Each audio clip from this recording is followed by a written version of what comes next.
تم یہ نہیں کر سکتے۔ ایک گاؤں میں 2 بچے رہتے تھے، ایک کی عمر 10 اور دوسرے کی 6 سال تھی۔ دونوں لنگوٹیے یاد تھے۔ ایک دن کھیلتے کھیلتے گاؤں سے تھوڑا باہر آ گئے۔ گاؤں سے باہر کھیلتے ہوئے 10 سال کا بچہ کنویں میں گر گیا اور چیخنے چلانے لگا۔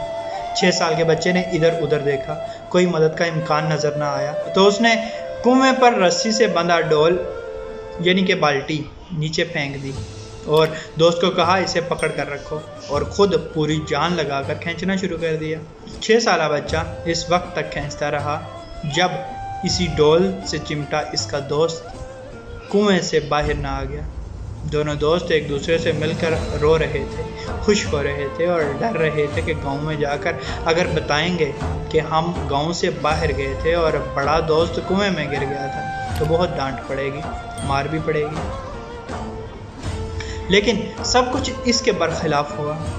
گاؤں میں کسی نے ان کی بات کا یقین نہ کیا اور سب یہی کہتے رہے کہ 6 سال کے بچے میں اتنا زور کہاں کہ وہ 10 سال کے بچے کو کنویں سے باہر کھینچ لے۔ پورے گاؤں میں ایک ہی دانا شخص رحیم چچا تھے جس نے بچوں کی بات کا یقین کیا۔ سب گاؤں والے مل کر رحیم چچا کے پاس گئے اور پوچھا آپ کو ان پر یقین کیوں ہے؟ انہوں نے کیسے کیا ہوگا؟ رحیم چچا نے جواب دیا بچے بتا تو رہے ہیں کہ کیسے کیا ہے۔ بڑا کنویں میں گر گیا، چھوٹے نے اسے ڈول کی مدد سے کھینچ لیا۔ گاؤں والے خاموشی سے رحیم چچا کا چہرہ تکتے رہ گئے۔ رحیم چچا دوبارہ گویا ہو گئے۔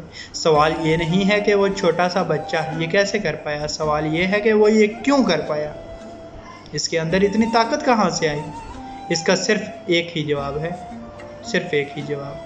کہ جس وقت اس بچے نے یہ کیا اس ٹائم پہ اس جگہ پر دور دور تک کوئی نہیں تھا اس بچے کو یہ بتانے والا کہ تم یہ نہیں کر سکتے۔ آج ہم لوگ کامیابی حاصل نہیں کر سکتے تو اس کی بس یہی ایک وجہ ہے کہ اگر کر لیں تو کوئی تعریف کرنے والا نہیں۔ اپنے بچوں، اپنے ماتحتوں کو ان کی چھوٹی چھوٹی کوششوں پر حوصلہ افزائی کریں۔ 10 کام اچھے کرنے والے شخص کو ایک غلط کام پر نہ ٹوکیں بلکہ اس کو اس کی وجہ سے آگاہ کریں تاکہ دوبارہ وہ غلطی نہ ہو۔ اللہ پاک آسانیاں حاصل اور تقسیم کرنے کا شرف عطا فرمائے، آمین، جزاک اللہ۔